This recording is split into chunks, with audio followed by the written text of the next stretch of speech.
ಓಂ ಈಕ್ಷತೆರ್ ನಾಶಬ್ದಂ ಓಂ. ಈಕ್ಷತ್ಯಧಿಕರಣಕ್ಕೆ ಸಂಬಂಧಪಟ್ಟಂತೆ ತತ್ವ ಪ್ರದೀಪ ನಾವೀಗ ನೋಡಬೇಕಾಗಿದೆ. ತತ್ವ ಪ್ರಕಾಶಿಕ ನೋಡಿ ಮುಗಿಸಿದ್ದೀವಿ. ಈಕ್ಷತ್ಯಧಿಕರಣದಲ್ಲಿ ಇದು ಗರುಡ ಪುರಾಣದ ಶ್ಲೋಕಗಳನ್ನು ಒಳಗೊಂಡಂತಹ ಎರಡನೇ ಭಾಗ ನಾವು ನೋಡಬೇಕಾದದ್ದು.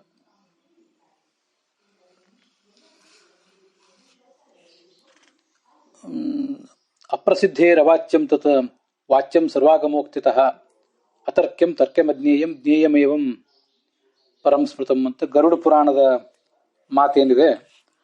ಆ ಗರುಡ ಪುರಾಣದ ಮಾತಿಗೆ ಏನು ಹಿನ್ನೆಲೆ ಅನ್ನೋದನ್ನ ತ್ರಿವಿಕ್ರಮ ಪಂಡಿತರು ತಿಳಿಸ್ತಾರೆ. ಈ ಹಿಂದಿನ ಶ್ಲೋಕದಲ್ಲಿ ನ ತತ್ ಈದೃಗಿತಿ ಜ್ಞೇಯಂ ನವಾಚ್ಯಂ ನ ಚತರ್ಕ್ಯತೆ ಅಂತ ಏನು ಶ್ಲೋಕ ಬಂದಿತ್ತಲ್ಲ, ಅಲ್ಲಿ ಮೇರು ಪರ್ವತದ ಉದಾಹರಣೆ ಕೊಟ್ಟಿದ್ರು ಆಚಾರ್ಯರು. ಮೇರು ಪರ್ವತವನ್ನ ಅಥವಾ ಹಿಮಾಲಯ ಪರ್ವತವನ್ನ ಯಾರೇ ನೋಡಿದ್ರೂ ಕೂಡ ಅದು ಪೂರ್ಣವಾಗಿ ನೋಡಿದಂತಲ್ಲ. ಹಾಗೆ ಭಗವಂತನ ಬಗ್ಗೆ ತಿಳಿದಿದ್ರು ಕೂಡ ಪೂರ್ಣವಾಗಿ ತಿಳಿದಂತಲ್ಲ. ಆದ್ರಿಂದ ಆತ ಅವಾಚ್ಯ ಅಜ್ಞೇಯ ಅಂತ ಹೀಗೆ ಅಭಿಪ್ರಾಯಪಟ್ರು. ಆದ್ರೆ ಅದಕ್ಕೆ ವ್ಯತ್ಯಾಸ ಇರಬಹುದಲ್ಲ. ಮೇರು ಪರ್ವತಕ್ಕೂ ಭಗವಂತನಿಗೂ ವ್ಯತ್ಯಾಸ ಇರಬಹುದು. ಮೇರೋಹ ಅಪ್ರಸಿದ್ಧತ್ವಾತ್ ಅವಾಚ್ಯತ್ವೇಪಿ. ಮೇರು ಪರ್ವತ ಅಪ್ರಸಿದ್ಧವಾಗಿದೆ, ಆದ್ರಿಂದ ಅವಾಚ್ಯ ಅಂತ ಅದನ್ನು ಒಪ್ಪಿಕೊಳ್ಳಬೇಕಾದ್ರೆ ಅದು ಮೇರು ಪರ್ವತಕ್ಕೆ ಸೀಮಿತ ಆಗಿರ್ಲಿ ಆ ಒಂದು ತರ್ಕ. ಆದ್ರೆ ಭಗವಂತನು ಕೂಡ ಮೇರು ಪರ್ವತ ಅಂತಾನೆ ಅಂತ ಯಾಕೆ ಹೇಳ್ಬೇಕು? ಯಾಕಂದ್ರೆ ಆ ಶ್ಲೋಕದಲ್ಲಿ ನ ತತ್ ಈದೃಕಿತಿ ಜ್ಞೇಯಂ ಅನ್ನೋ ಮಾತಿನಲ್ಲಿ ಭಗವಂತನ ಬಗ್ಗೆ ಏನೂ ಬಂದಿಲ್ಲ, ದೃಷ್ಟಾಂತ ಮಾತ್ರ ಬಂತಷ್ಟೇ. ಆ ದೃಷ್ಟಾಂತವನ್ನು ಭಗವಂತನಿಗೆ ಅನ್ವಯಿಸ್ಕೋಬೇಕು ಅಂತ ಅಲ್ಲೇನಿಲ್ವಲ್ಲ. ಬ್ರಹ್ಮಣಸ್ತು ಅಗೋಚರತ್ವಾದೇವ, ಬ್ರಹ್ಮ ಮಾತ್ರ ಅವಾಚ್ಯ. ಯಾಕೆ ಅಂದ್ರೆ ಅಪ್ರಸಿದ್ಧನಾದ್ರಿಂದ ಅಲ್ಲ, ಅವಾಚ್ಯನಾದ್ರಿಂದಲೇ. ಬ್ರಹ್ಮ ಅವಾಚ್ಯ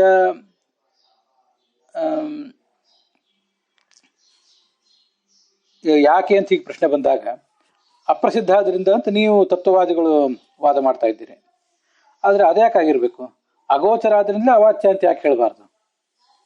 ಬ್ರಹ್ಮಣಸ್ತು ಅಗೋಚರತ್ವಾದೇವ ಅವಾಚ್ಯತ್ವಂ ಕುತಃ ನ ಸ್ಯಾತ್ ಅಂತ ಈಗೊಂದು ಪ್ರಶ್ನೆ. ಅಂತೂ ಅದ್ರ ಅಭಿಪ್ರಾಯ, ನೀವು ಹೇಳಿದ ದೃಷ್ಟಾಂತವನ್ನು ಯಾಕೆ ಒಪ್ಪಬೇಕು ಅಂತ. ದೃಷ್ಟಾಂತದಿಂದ ಅಲ್ಲೇನು ಸಾಧನೆ ಆಗೋದಿಲ್ಲಲ್ಲ. ಸ್ಪಷ್ಟವಾಗಿ ಬ್ರಹ್ಮ ಅವಾಚ್ಯ ಯಾಕೆ ಅಂದ್ರೆ ಅಪ್ರಸಿದ್ಧ ಆದ್ರಿಂದ ಅಂತ ಹೇಳುವ ಪ್ರಮಾಣ ಏನು ಇಲ್ವಲ್ಲ ಅಂತ ಪ್ರಶ್ನೆ. ಅದಕ್ಕೆ ಗರುಡ ಪುರಾಣದ ಈ ಮಾತನ್ನ ಹೇಳ್ತಿದ್ದಾರೆ. ಅದಕ್ಕೆ ಅದನ್ನೇ ತ್ರಿವಿಕ್ರಮ ಪಂಡಿತರು ವಿಶೇಷ ಪ್ರಮಾಣವಾಹ.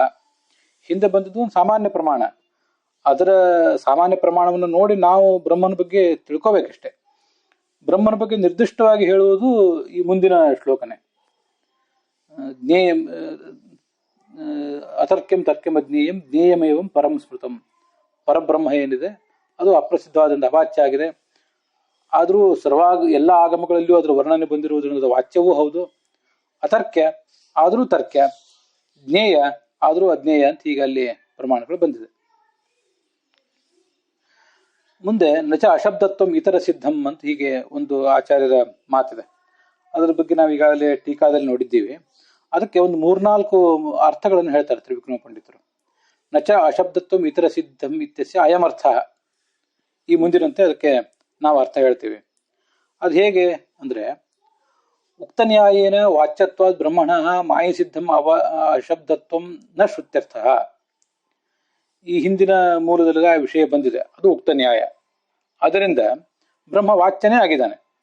ತದೈಕ್ಷತ ಇತ್ಯಾದಿ ಕಡೆಗಳಲ್ಲಿ ಆತ್ಮನ್ಯವ ಆತ್ಮಾನಂ ಪಶ್ಯೇತ್ ಹೀಗೆಲ್ಲ ಅಲ್ಲಿ ಬಂದಿದೆ.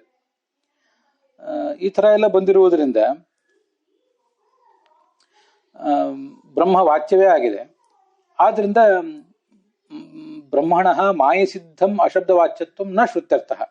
ಮಾಯಾವಾದಿಗಳು ಹೇಳುವಂತೆ, ಅವ್ರು ತಮ್ಮ ಸಿದ್ಧಾಂತದಲ್ಲಿ ಹಾಗೆ ಹೇಳ್ಕೋತಾರೆ. ಆದ್ರೆ ಮಾಯಾವಾದಿಗಳು ಹೇಳುವಂತೆ ಈ ಅಶಬ್ದತ್ವ ಅಂದ್ರೆ ಶಬ್ದ ಅಪ್ರತಿಪಾದ್ಯತ್ವ ಅಂತ ಅನ್ನುವುದು ಬ್ರಹ್ಮನಿಗೆ ಇಲ್ಲ. ಅದು ಶ್ರುತಿಯ ಅರ್ಥ ಅಲ್ಲ. ಇದು ಒಂದರ್ಥ. ಅಸೇವ ಭಾಷ್ಯಸ್ಯ ಅನ್ಯ ಅರ್ಥ. ಇದೇ ಭಾಷ್ಯದ ವಾಕ್ಯಕ್ಕೆ, ಭಾಷ್ಯ ಅಂದ್ರೆ ಆ ಭಾಷ್ಯದ ಆ ನಿರ್ದಿಷ್ಟ ವಾಕ್ಯಕ್ಕೆ ಅನ್ಯ ಅರ್ಥ. ನಾವು ಇನ್ನೊಂದು ಅರ್ಥವನ್ನು ಕೂಡ ಹೇಳ್ತೀವಿ. ಅನ್ಯ ಅರ್ಥ ಅಂತ ಹಾಕಿ ಮುಂದೆ ಒಂದು ಹೈಫನ್ ಇದ್ರೆ ಒಳ್ಳೇದು. ಅದು ಏನ್ ಅರ್ಥ ಅಂತ ಮುಂದೆ. ನಚ ಅವಾಚ್ಯತ್ವ ಬ್ರಹ್ಮಣ ಇತರಸ್ಯ ಮಾಯನೋಪಿ ಸಿದ್ಧಂ. ಇದು ನೋಡಿ, ಇದು ಹೀಗೆ, ಇದಕ್ಕೇನರ್ಥ ನೋಡಿ. ಸ್ವಲ್ಪ ಆ ಇತರ ಅಂತ ಅನ್ನೋದಿದೆಯಲ್ಲ, ಇತರ ಅನ್ನೋದನ್ನು ಬೇರೆ ಬೇರೆ ತರ ಅವರು ವ್ಯಾಖ್ಯಾನ ಮಾಡ್ತಾರೆ. ಇತರ ಅಂದ್ರೆ ಇಲ್ಲಿ ಮಾಯಾವಾದಿಗಳು ಅಂತ ಅದರ ಅರ್ಥ. ಇತರ ಅಂತಂದ್ರೆ ಇನ್ನು ಉಳಿದವರು ಅಂತ ಅರ್ಥ. ಉಳಿದವರು ಅಂದ್ರೆ ಯಾರೂ ಆಗಬಹುದು. ಅದನ್ನ ಹೀಗೆ ಬೇರೆ ಬೇರೆ ತರ ತ್ರಿವಿಂಗ್ರು ಪಂಡಿತರು ಈ ಸಂದರ್ಭಕ್ಕೆ ತಕ್ಕಂತೆ ಅರ್ಥ ಮಾಡ್ಕೋತಾರೆ. ಅಶಬ್ದತ್ವಂ ನಚ ಅಶಬ್ದತ್ವಂ ಇತರ ಸಿದ್ಧಂ ಅಂತಿದೆ. ಇತರ ಅಂದ್ರೆ ಇತರಸ್ಯ ಮಾಯಿನಃ ಅಪಿ ಸಿದ್ಧಂ. ಇತರರು ಅಂದ್ರೆ ಮಾಯಾವಾದಿಗಳು. ಆ ಮಾಯಾವಾದಿಗಳಿಗೂ ಕೂಡ ಅವಾಚ್ಯತ್ವ ಅಂತ ಅನ್ನೋದು, ಬ್ರಹ್ಮನಿಗೆ ಅವಾಚ್ಯತ್ವ ಅಂತ ಅನ್ನೋದು ಸಿದ್ಧ ಅಲ್ಲ. ಯಾಕೆಂದ್ರೆ ಬ್ರಹ್ಮಣಿ ವ್ಯವಹಾರ ಅಭಾವ ಪ್ರಸಂಗ. ನೀವು ಬ್ರಹ್ಮನನ್ನ ಅವಾಚ್ಯ ಅಂತಾನೆ ಒಪ್ಪುವುದಾದ್ರೆ ಆಗ ಆ ಬ್ರಹ್ಮನ ಬಗ್ಗೆ ನೀವೇನು ವ್ಯವಹಾರ ಮಾಡ್ತೀರಿ? ಈಗ ನಾವು ವಾದಿಗಳು ಪ್ರತಿವಾದಿಗಳು ಪರಸ್ಪರ ಮಾತಾಡಿದ್ರೆ ಅದು ಒಂದು ವ್ಯವಹಾರವೇ.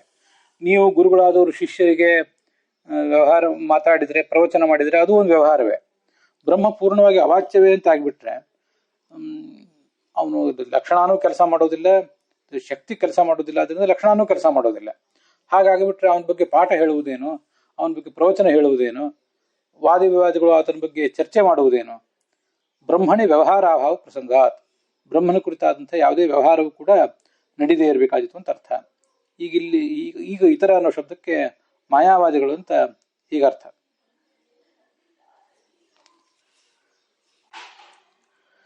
ಇತರ ಸಿದ್ಧಂ ಅಂತಿದೆಯಲ್ಲ, ಅಲ್ಲಿ ನಚ ಅಶಬ್ದತ್ವಂ ಇತರ ಸಿದ್ಧಂ ಅಂತ ಅನ್ನೋದಕ್ಕೆ ಅಶಬ್ದತ್ವಂ ಅಂತ ಮೊದಲಿದೆ ನೋಡಿ, ಇತರ ಸಿದ್ಧಂ ಅಂತ ಆಮೇಲಿದೆ.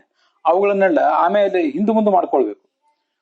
ಈ ತರ ಬೇರೆ ಬೇರೆ ರೀತಿಯಾಗಿ ಅವುಗಳನ್ನ ಜೋಡಣೆ ಮಾಡ್ಕೊಂಡಾಗ, ಅನ್ವಯ ಕ್ರಮದಲ್ಲಿ ಜೋಡಣೆ ಮಾಡ್ಕೊಂಡಾಗ ಬೇರೆ ಬೇರೆ ಥರದ ಅರ್ಥ ಸಿಗ್ತದೆ.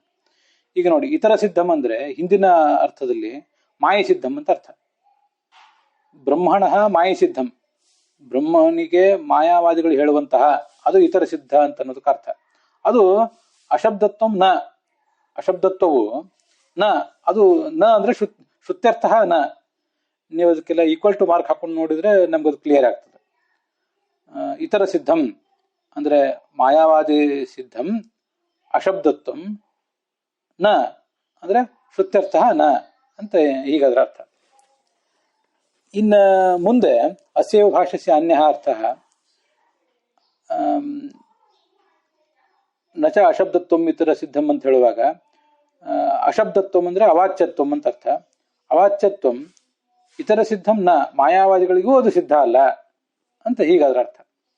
ಬ್ರಹ್ಮಣಿ ವ್ಯವಹಾರಾಭಾವ ಪ್ರಸಂಗಾತ್. ಅನ್ಯೋರ್ಥ ಕಥ್ಯತೆ. ಇನ್ನು ಮುಂದೆ ಮತ್ತೂ ಒಂದು ಅರ್ಥವನ್ನ ಹೇಳ್ತೇವೆ ನಾವು. ಅಲ್ಲಿ ಒಂದು ಹೈಫನ್ ಇದ್ರೆ ಒಳ್ಳೆಯದು. ಎನ್ ಮಾಯಿನಾವುಕ್ತಂ ಪ್ರಧಾನಸ್ಯ ಅಶಬ್ದತ್ವಂ ಹೇತುತ್ವೇನ ಅಶಬ್ದಂ ಹಿತತೀತಿ ಸಾಂಖ್ಯಂ ಪ್ರತಿ ತದ್ ಇತರಸ್ಯ ಸಾಂಖ್ಯಸ್ಯ ನ ಸಿದ್ಧಂ. ನೋಡಿ, ಈಗ ಇಲ್ಲಿ ಇತರ ಅಂದ್ರೆ ಸಾಂಖ್ಯ ಅಂತ ಅರ್ಥ. ಇದು ಆಚಾರ್ಯ ಮಾತುಗಳು ಒಂದು ಶೈಲಿ. ಅದನ್ನ ಗೋವಿಂದಾಚಾರ್ಯ ಬೇರೆ ಬೇರೆ ಕಡೆ ಹೇಳ್ತಿರ್ತಾರೆ. ಶಾಂಕರ ಈ ಬ್ರಹ್ಮಸೂತ್ರಗಳಿಗೆ ಶಾಂಕರ ಭಾಷ್ಯ, ರಾಮಾನುಜ ಭಾಷ್ಯ, ಉಳಿದ ಎಲ್ಲಾ ಭಾಷ್ಯಗಳಿಗೆ ಹೋಲಿಸಿದ್ರೆ ತುಂಬಾ ಚಿಕ್ಕ ಭಾಷ್ಯ ಅಂದ್ರೆ ಮಧ್ವಾಚಾರ್ಯ ಭಾಷ್ಯ ಅಂತ.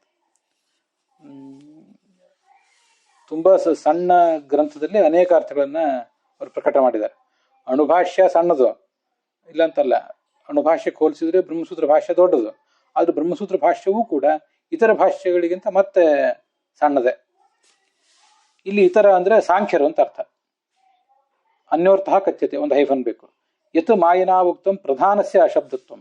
ಮಾಯಾವಾದಿಗಳು ಪ್ರಧಾನ ಅಂದ್ರೆ ಪ್ರಕೃತಿಗೆ ಅಶಬ್ದತ್ವವನ್ನ ಅಂದ್ರೆ ಶಬ್ದ ಪ್ರತಿಪಾದ್ಯತ್ವವನ್ನ ಹೇತುವನ್ನಾಗಿ ಹೇಳಿದ್ದಾರೆ ಅವರು. ಅದನ್ನ ನಾವು ಹಿಂದೆ ನೋಡಿದ್ವಿ. ಹೇತುತ್ವೇನ ಉಕ್ತಂ ಎಲ್ಲಿ ಹೇಳಿದ್ದಾರೆ ಅಂದ್ರೆ ಅಶಬ್ದಂ ಹಿ ತತ್ ಇತಿ. ಅಶಬ್ದಂ ಹಿ ತತ್ ಅಂತ ಅನ್ನೋದು, ತತ್ ಅನ್ನೋದಕ್ಕೆ ಒಂದು ಇನ್ವರ್ಟೆಡ್ ಕಾಮ ಬೇಕು ಇದ್ರೆ ನಿಮ್ಗೆ ಕ್ಲಿಯರ್ ಆಗ್ತದೆ. ಅಶಬ್ದಂ ಹಿ ತತ್ ಅಂತ ಶಾಂಕರ ಭಾಷ್ಯದಲ್ಲಿ ಈ ಅಶಬ್ದತ್ವವು ಹೇತುವಾಗಿ ಹೇಳಲ್ಪಟ್ಟಿದೆ. ಆದರೆ ಆ ಹೇತುವು ಸಾಂಖ್ಯಂ ಪ್ರತಿ ನ ಸಿದ್ಧಂ. ಸಾಂಖ್ಯರಿಗೆ ಅದು ಒಪ್ಪಿಗೆ ಅಲ್ಲ. ಯಾಕೆಂದ್ರೆ ತೇನ ಪ್ರಧಾನಸ್ಯ ವೇದಗಮ್ಯತ್ವ ಅಂಗೀಕಾರಾತ್. ಆ ಸಾಂಖ್ಯರು ಈ ಪ್ರಧಾನವನ್ನ, ಪ್ರಕೃತಿಯನ್ನ ವೇದಗಮ್ಯ ಅಂತಾನೆ ಒಪ್ಪಿದ್ದಾರೆ. ಆದ್ರಿಂದ ನೀವು ಹೇತುವನ್ನಾಗಿ ಕೊಡ್ಲಿಕ್ಕೆ ಹೊರಟಿದ್ದೀರಿ. ಪ್ರಕೃತಿಯು ಶಬ್ದ ಪ್ರತಿಪಾದ್ಯ ಅಲ್ಲ ಅಂತ. ಆ ಶಬ್ದ ಪ್ರತಿಪಾದ್ಯ ಅಲ್ಲ ಅನ್ನೋ ಹೇತುವೇ ಅಸಿದ್ಧ. ಯಾವುದೇ ಹೇತುವನ್ನಾಗಿ ಪ್ರಯೋಗ ಮಾಡುವಾಗ ಹೇತು ಅನ್ನುವುದು ವಾದಿ ಮತ್ತು ಪ್ರತಿವಾದಿಗಳಿಗೆ ಇಬ್ಬರಿಗೂ ಕೂಡ ಸಿದ್ಧವಾಗಿರ್ಬೇಕು. ಹಾಗೆ ಸಿದ್ಧ ಆಗಿಲ್ಲ ಆದ್ರಿಂದ ನೀವು ಅದನ್ನ ಪ್ರಯೋಗ ಮಾಡಿದ್ರಿಂದ ಅದು ಹೇತು ಆಗೋದಿಲ್ಲ ಅಂತ ಅದರ ತಾತ್ಪರ್ಯ. ಕಿಂಚ ಯತಿ ಇತರೇಣ ಮಾಯಿನಾವುಕ್ತಂ ಪ್ರಧಾನಸ್ಯ ಅಶಬ್ದತ್ವಂ ಸೂತ್ರಾರ್ಥತ್ವೇನ ತನ್ನ ಸಿದ್ಧಂ. ಮತ್ತೆ ನೀವು ಇನ್ನೊಂದು ಅರ್ಥನೂ ಹೇಳ್ತಿದ್ದಾರೆ, ಮತ್ತೊಂದು ಅರ್ಥ ಅಂತ. ಇತರೇಣ ಅಂದ್ರೆ ಇಲ್ಲಿ ಮಾಯಾವಾದಿಗಳು ಅಂತ ಅರ್ಥ. ಮಾಯಾವಾದಿಗಳು ಹೇಳುವಂತಹ ಅಶಬ್ದತ್ವ ಏನಿದೆ, ಒಂದು ಪ್ರಕೃತಿಯು ಶಬ್ದ ಪ್ರತಿಪಾದ್ಯ ಅಲ್ಲ ಅಂತ, ಅದು ಈ ಸೂತ್ರದಿಂದ ಪ್ರತಿಪಾದಿತ ಆಗಿದೆ ಅಂತ ನೀವು ಹೇಳ್ತಾ ಇದ್ದೀರಿ. ಹಿಂದೆ ಅದನ್ನ ಹೇತುವನ್ನಾಗಿ ಪ್ರಯೋಗ ಮಾಡಿದ್ರಿ ಅಂತ ಬಂತು. ಈಗ ಅದನ್ನ ಸೂತ್ರದ ಅರ್ಥವಾಗಿ ಹೇಳ್ತಾ ಇದ್ದೀರಿ ನೀವು. ಈಕ್ಷತೆ ನ ಅಶಬ್ದಂ. ಅಶಬ್ದಂ ಅಂದ್ರೆ ಶಬ್ದದಿಂದ ಪ್ರತಿಪಾದ್ಯವಲ್ಲದ ಪ್ರಕೃತಿ ಅಂತ ಹೀಗೊಂದು ಅರ್ಥ ಹೇಳ್ತಾ ಇದ್ದೀರಿ. ಪ್ರಕೃತಿಗೆ ಅಶಬ್ದತ್ವ ಅನ್ನುವುದು ಸೂತ್ರದ ಅರ್ಥ ಅಂತ ನೀವು ಪ್ರತಿಪಾದನೆ ಮಾಡ್ತಾ ಇದ್ದೀರಿ. ಆದ್ರೆ ಅದು ತಸ್ಯ ಸಿದ್ಧಂ.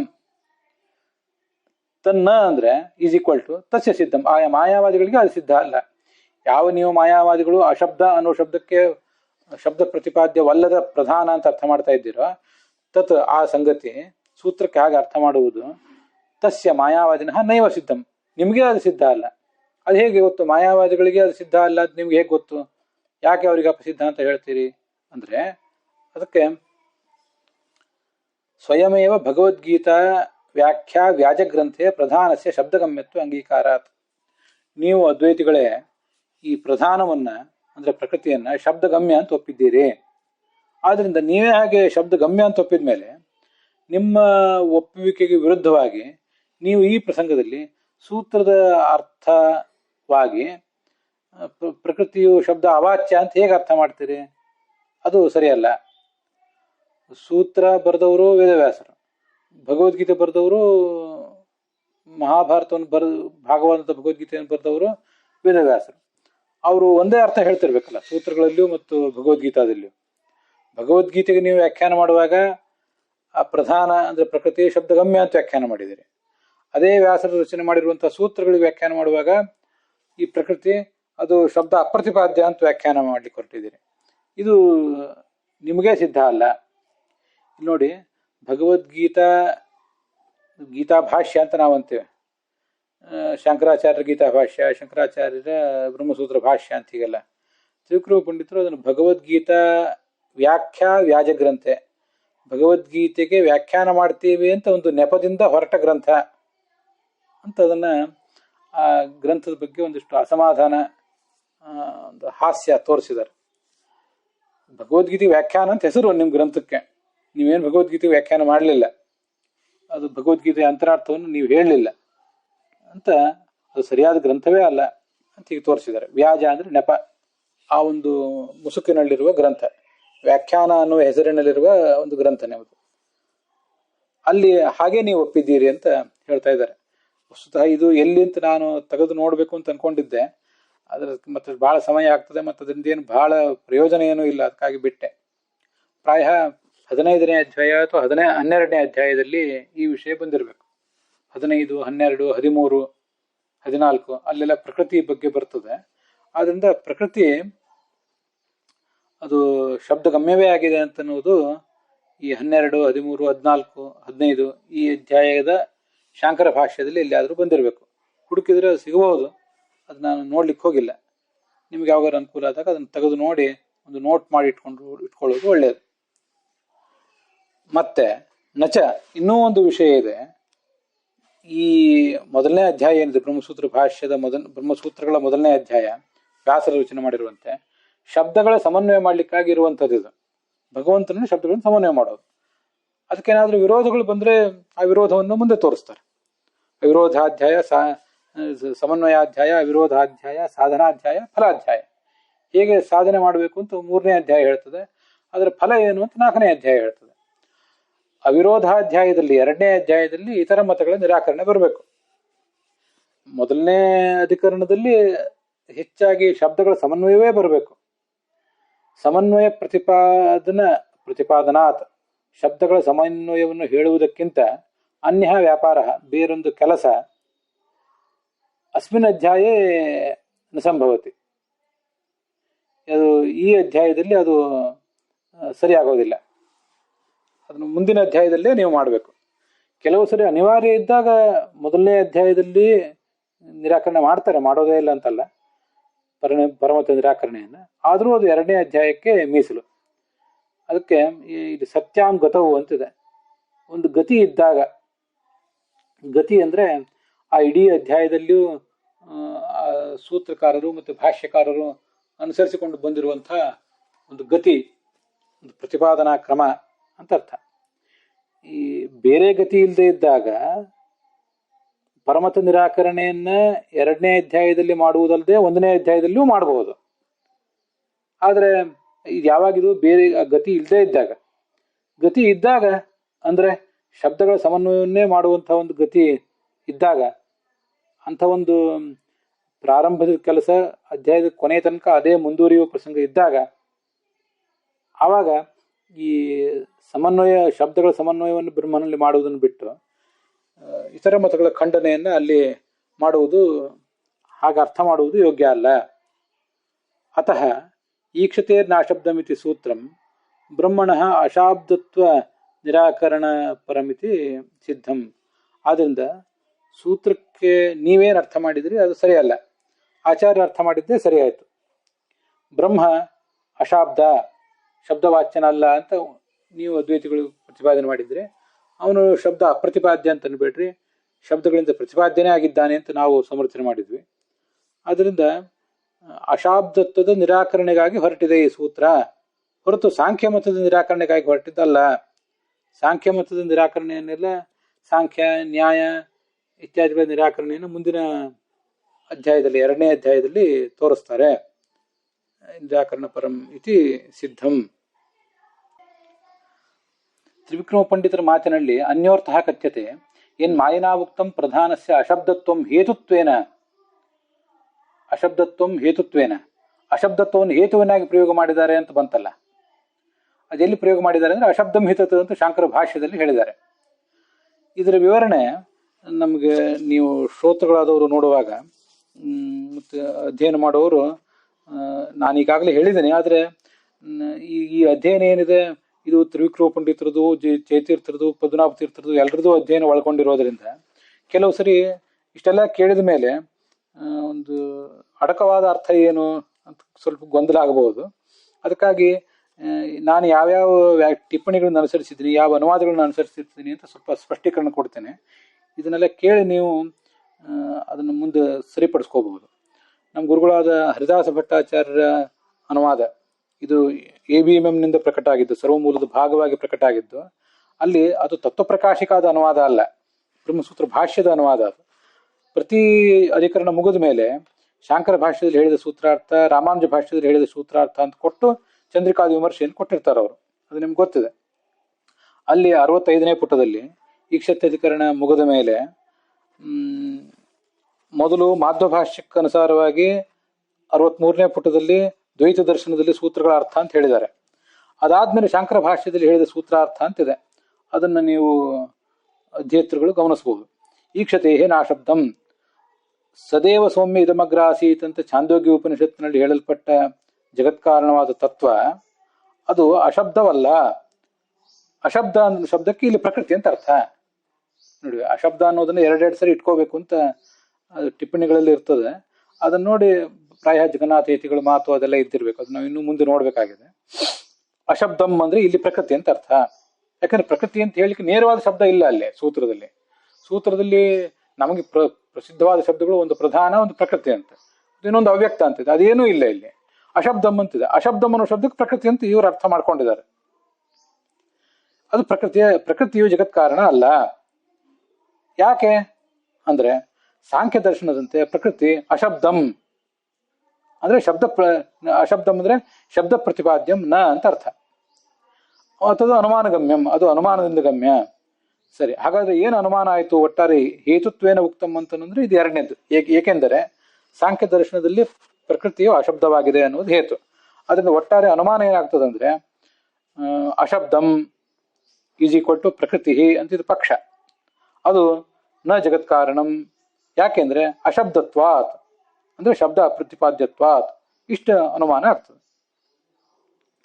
ಪ್ರಕೃತಿ ಶಬ್ದ ಪ್ರತಿಪಾದ್ಯ ಯಾಕಲ್ಲ ಅಂದ್ರೆ ಈಕ್ಷತೆ ಜಗತ್ ಕಾರಣವಾದ ತತ್ವಕ್ಕೆ ಜ್ಞಾನ ಇದೆ ಅಂತ ಉಪನಿಷತ್ತು ಹೇಳಿದೆ. ಅದು ಮತ್ತೆ ಹೇತುವನ್ನು ಸಮರ್ಥನೆ ಮಾಡಲಿಕ್ಕೆ ಮತ್ತೊಂದು ಮುಂದಿನ ಕಾರಣ. ಹೀಗೆ ನೀವು ಶಾಂಕರ ಭಾಷ್ಯದಲ್ಲಿ ಏನು ಅರ್ಥ ಹೇಳಿದ್ದಾರೆ ಅಂತ ಅನ್ನೋದನ್ನ ಹರಿದಾಸ್ ಭಟ್ಟಾಚಾರ್ಯರು ಶಾಂಕರ ಭಾಷೆಯಲ್ಲಿ ಹೇಳಿದ ಸೂತ್ರಾರ್ಥ ಅಂತನ್ನುವಲ್ಲಿ ಅಲ್ಲಿಯೂ ಕೂಡ ತಗೊಂಡಿದ್ದಾರೆ.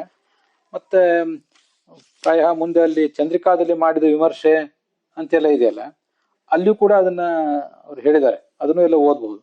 ಈಕ್ಷತೆ ನಾಶಬ್ದಂ ಅಂತ ನೀವು ಇಲ್ಲಿ ಬಂತು ನೋಡಿ, ನಚ ಸಮನ್ವಯ ಪ್ರತಿಪಾದನಾತ್ ಅನ್ಯ ವ್ಯಾಪಾರ ಅಂತ ತ್ರಿವಿಕ್ರಮ ಪಂಡಿತರ ಮಾತಿನಲ್ಲಿ ಮೊದಲನೇ ಅಧ್ಯಾಯದಲ್ಲಿ ಸಮನ್ವಯವನ್ನು ಮಾಡಬೇಕಾದದ್ದು. ಅದು ಬಿಟ್ಟು ಈ ಪರಮತ ನಿರಾಕರಣೆ ಮಾಡಬಾರದು. ಈ ಏನಿರ್ಬೇಕಾಗಿತ್ತು ಸೂತ್ರದ ಆಕಾರ, ಸತ್ ಈಕ್ಷತೆ ಅಂತ ಸೂತ್ರದ ವಿನ್ಯಾಸವೇ ಉಚಿತ. ಇದು 67ನೇ ಪುಟದಲ್ಲಿದೆ, ಚಂದ್ರಿಕಾದಲ್ಲಿ ಮಾಡಿದ ವಿಮರ್ಶೆ ಅಂತ. ಮುಂದೆ ಹೇಳ್ಬೇಕಾಗಿತ್ತು, ಆದ್ರೂ ಈಗ ಸಮನ್ವಯ ಪ್ರತಿಪಾದನಾತ್ ಅನ್ಯ ವ್ಯಾಪಾರ ಅಂತ ತ್ರಿವಿಕ್ರಮ ಪಂಡಿತರ ಮಾತಿಗೆ ಇಲ್ಲಿ ಹೊಂದಿಸ್ಕೊಂಡು ಹೇಳ್ತಾ ಇದ್ದೀನಿ. ಶಬ್ದದ ಸಮನ್ವಯ ಮಾಡ್ಲಿಕ್ಕೆ ಇದು ಹೊರಟದ್ದಾದ್ರಿಂದ ಸೂತ್ರ.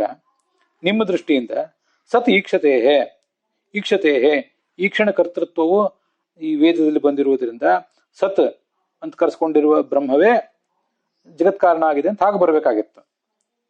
ಈಕ್ಷತೆ ಅಶಬ್ದ ಮತ್ತು ನಿರಾಕರಣೆ ಇಲ್ಲಿ ಬರಬಾರದು. ನೋಡಿ, ಮುಂದಿನ ಆನಂದಮಯ ಅಭ್ಯಾಸಾತ್ ಆಕಾಶ ತಲ್ಲಿಂಗಾತ್ ಎಲ್ಲಾ ಕಡೆನೂ ಕೂಡ ಒಂದು ಲಿಂಗ ಕೊಟ್ಟಿರ್ತಾರೆ, ಅದಕ್ಕೆ ಮತ್ತೆ ಶಬ್ದ ಸಮನ್ವಯ ಕೊಟ್ಟಿರ್ತಾರೆ. ಹಾಗೆ ಇಲ್ಲಿಯೂ ಕೂಡ ಈಕ್ಷತೆ ಜ್ಞಾನ ಕರ್ತೃತ್ವ ವರ್ಣಿತವಾಗಿರುವುದರಿಂದ ಸತ್ ಬ್ರಹ್ಮವೇ ಜಗತ್ ಕಾರಣ ಆಗಿದೆ ಅಂತ ಹೀಗಿರ್ಬೇಕಾಗಿತ್ತು. ಪರಮತ ನಿರಾಕರಣೆ ಇಲ್ಲಿ ಇರಬಾರ್ದಿತ್ತು ಅಂತ ಹೀಗೆ ಅದರದ್ದು ನಿರಾಕರಣೆ. ಇದನ್ನ ಹೀಗೆ ಅವರು ಅನುವಾದ ಮಾಡಿದ್ರ ಕಡೆ ಎಲ್ಲ ಕಡೆ ಅದಿರ್ತದೆ, ನೀವು ಅದನ್ನ ತಗೊಂಡು ನೋಡ್ಬೋದು. ಇದಲ್ಲದೇನೆ ಈಕ್ಷತೆ ನಾಶಬ್ದಂ ಅಂತ ಮೊದಲನೇ ಕಡೆನೆ ಏನು ಬಂದಿದೆ ಅಲ್ಲಿಯೂ ಅವರು ಅದನ್ನ ಹೇಳಿರ್ತಾರೆ. ಹೀಗೆ ಸೂತ್ರದ ಆರಂಭದಲ್ಲಿ ಭಾಷ್ಯವನ್ನು ಅನುವಾದಿಸಿರ್ತಾರೆ, ಮುಂದೆ ಚಂದ್ರಿಕಾದಲ್ಲಿ ಮಾಡಿದ ವಿಮರ್ಶೆ, ಹೀಗೆ ಎಲ್ಲಾನು ಗಮನಿಸಿದಾಗ ಅದರದ್ದು ಸ್ಪಷ್ಟವಾದ ಅರ್ಥ ಸಿಗ್ತದೆ. ಅದನ್ನೆಲ್ಲ ಸೇರಿಸಿ ಹೇಳಿದ್ದೇನೆ, ಎಲ್ಲಿದೆ ಅಂತ ಅನ್ನೋದನ್ನ ಈಗ ನಿಮ್ಗೆ ಹೇಳಿದ್ದೇನೆ ಅಷ್ಟೆ. ಇನ್ನು ಒಂದು ವಾಕ್ಯ ಸತ್ತರ್ಕ ದೀಪಾವಳಿದು ಈಕ್ಷಿತಾಧಿಕರಣಕ್ಕೆ ಸಂಬಂಧಪಟ್ಟಂತೆ ಮೊದಲ ಮೂಲ ಏನಿದೆ, ಆ ಮೊದಲ ಮೂಲದಲ್ಲೇ ಪದ್ಮನಾಭ ತೀರ್ಥರು ಇಡೀ ಟೀಕಾವನ್ನು ಮುದ್ರಿಸಿಬಿಟ್ಟಿದ್ದಾರೆ. ಇತರ ಉಳಿದೆಲ್ಲ ಟೀಕೆಗಳನ್ನು ಎರಡೆರಡು ಭಾಗ ಮಾಡಿದ್ದಾರೆ, ಇದನ್ನು ಮಾತ್ರ ಒಟ್ಟಿಗೆ ಮುದ್ರಿಸಿದ್ದಾರೆ. ಅಲ್ಲಿ ಸತ್ತರ್ಕ ದೀಪಾವಳಿ ಪದ್ಮನಾಭ ತೀರ್ಥರ ಟೀಕಾದಲ್ಲಿ ಅದೊಂದು ವಾಕ್ಯವನ್ನ ನಾವು ನೋಡುವುದಿತ್ತು. ಬ್ರಹ್ಮಣ ಅವಾಚ್ಯತ್ವಾದಿ ವ್ಯಪದೇಶ ಇತ್ಯೇತತ ಸೋದಾಹರಣ ಮಾಹ ತದೀದೃಕ್ಜ್ಞೇಯಂ ನ ವಾಚ್ಯಂ ಈಕ್ಷತೆ ನಾಶಬ್ದಂ ನ ವಾಚ್ಯಂ ಈಕ್ಷತೆ ನಾಶಬ್ದಂ ಇತ್ಯನೇನ ಶಬ್ದಾವಾಚ್ಯತ್ವಂ ಮಾಯಾವಾದ್ಯಪ್ಯುಪಗತಂ ಬ್ರಹ್ಮಣ ನ ನಿಷಿದ್ಧತೆ. ಇಲ್ಲಿ ನೋಡಿ, ಇದು ಅಲ್ಲಿರೋ ಪ್ರಶ್ನೆ. ಈ ಈಕ್ಷತೆ ನಾಶಬ್ದಂ ಎಂಬ ಸೂತ್ರದಲ್ಲಿ ಇತ್ಯನೇನ ಈ ಸೂತ್ರದಿಂದ ಶಬ್ದಾವಾಚ್ಯ ಮಾಯಾವಾದ್ಯ ವಿಪಗತಂ ಶಬ್ದಾವಾಚ್ಯತ್ವಂ, ಮಾಯಾವಾದಿಗಳು ಒಪ್ಪಿರುವ ಶಬ್ದಾವಾಚ್ಯತ್ವ ಯಾವ ಶಬ್ದದಿಂದಲೂ ಪ್ರತಿಪಾದ್ಯ ಅಲ್ಲ ಅನ್ನೋ ಸಂಗತಿಯನ್ನ ಸೂತ್ರೆ ನ ನಿಷಿದ್ಧತೆ, ಸೂತ್ರದಲ್ಲಿ ನಿಷೇಧ ಮಾಡ್ತಾ ಇಲ್ಲ. ಇತಿ ನವಾಚ್ಯಂ, ಹೀಗೆ ನೀವು ಪ್ರಶ್ನೆ ಮಾಡಬೇಡಿ. ಮುಂದೆಲ್ಲ ಏನು ಪ್ರಶ್ನೆ ಮಾಡ್ಕೊಂಡಿದ್ದೇವೆ ಅದೇ. ಅದು ಅದ್ವೈತಿಗಳು ಹಾಗೆ ಪ್ರಶ್ನೆ ಮಾಡಿದ್ರು, ನೀವು ತತ್ವವಾದಿಗಳು ನಮ್ಮ ಮಾಯಾವಾದದ ನಿರಾಕರಣೆಗಾಗಿ ಸೂತ್ರ ಹೊರಟಿದೆ ಅಂತ ನೀವಂದ್ರಿ, ಅದಲ್ಲ ಸಾಂಖ್ಯದ ನಿರಾಕರಣೆಗಾಗಿ ಹೊರಟಿರುವುದಿದು ಅಂತಂದ್ರೆ. ಹಾಗಾದ್ರೆ ಇನ್ನದು ಎದಕ್ಕೆ ಹೊರಟಿರೋದು ಅಂದ್ರೆ ಪ್ರಧಾನಸ್ಯ ಜಗತ್ ಕಾರಣತ್ವಂ ಸಾಂಖ್ಯಾಭ್ಯುಪಗತಂ ಶ್ರುತಿ ಶಬ್ದ ಅವಾಚ್ಯತ್ವ ಹೇತುನ ನಿಷಿದ್ಧತೆ ಐತಿ. ಸಾಂಖ್ಯರು ಒಪ್ಪಿರುವಂತಹ ಏನೊಂದು ಪ್ರಧಾನದ ಜಗತ್ ಕಾರಣತ್ವ ಅಂದ್ರೆ ಪ್ರಕೃತಿಗೆ ಜಗತ್ ಕಾರಣತ್ವ ಇದೆ, ಅದನ್ನು ನಿರಾಕರಣೆ ಮಾಡ್ತಿದ್ದಾರೆ ಆ ಸೂತ್ರದಲ್ಲಿ.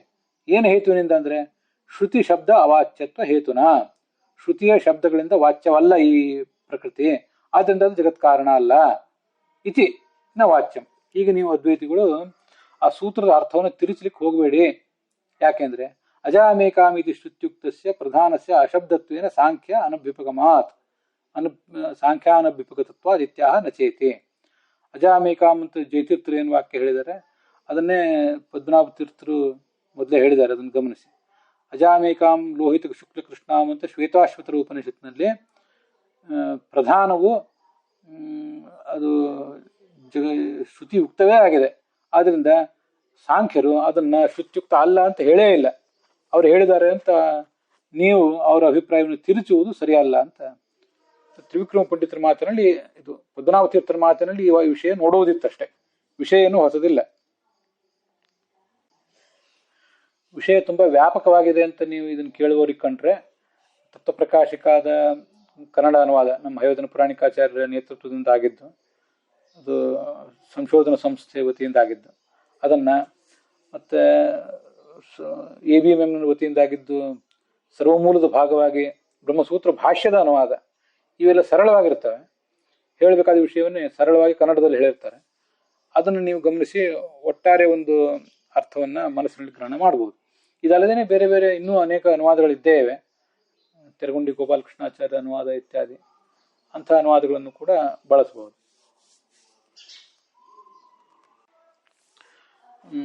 ಅಧ್ಯೇತಗಳು ಗಮನಿಸಬೇಕೇನು ಅಂದರೆ, ಬ್ರಹ್ಮಸೂತ್ರ ಭಾಷ್ಯ ಅಂತನ್ನುವುದು ಇದೊಂದು ಒಂದು ರೀತಿ ಪ್ರಮೇಯ ಗ್ರಂಥ. ಇನ್ನು ಅನುವ್ಯಾಖ್ಯಾನ, ಇವೆಲ್ಲ ಅನುವ್ಯಾಖ್ಯಾನ ಮತ್ತು ಉಳಿದ ತತ್ವೋದ್ಯೋತ ಅವೆಲ್ಲ ವಾದ ಗ್ರಂಥಗಳು, ಪ್ರಮಾಣ ಗ್ರಂಥಗಳು ಅಂತ ಕರೆಸ್ಕೋತವೆ. ಈ ಎಲ್ಲ ಕಡೆನೂ ಚರ್ಚೆ ವಾದ ವಿವಾದ ಇರ್ತದೆ. ಆದರೆ ಅನುವ್ಯಾಖ್ಯಾನದ ಶೈಲಿ ಬೇರೆ, ಹಾಗೆ ಬ್ರಹ್ಮಸೂತ್ರ ಭಾಷ್ಯದ ಶೈಲಿ ಬೇರೆ.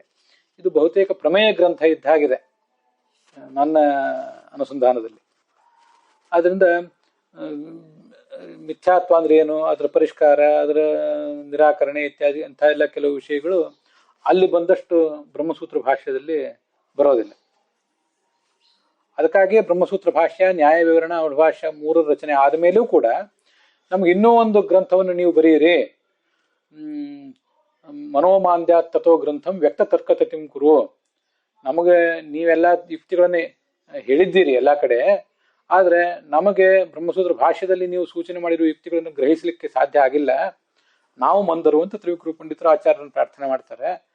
ಅದಕ್ಕಾಗಿ ಇನ್ನೂ ಕೆಲವು ವ್ಯಾಪಕವಾದ ವಿಷಯಗಳನ್ನು ಒಳಗೊಂಡಂತಹ ವ್ಯಾಖ್ಯಾನವನ್ನು ಆಚಾರ್ಯರು ರಚನೆ ಮಾಡಿದರು. ಹಾಗಾಗಿ ಎರಡರದ್ದು ಅಧ್ಯಯನ ಬೇಕಾಗ್ತದೆ. ಅದೆರಡನ್ನೂ ಮಾಡಿದಾಗಲೇ ನಮಗೊಂದು ಸರಿಯಾದ ಅರ್ಥ ಸಿಗಲಿಕ್ಕೆ ಸಾಧ್ಯ. ಅಲ್ಲಿಗೆ ಇವತ್ತಿನ ಈ ಭಾಗ ಸಮಾಪ್ತವಾಗಿದೆ.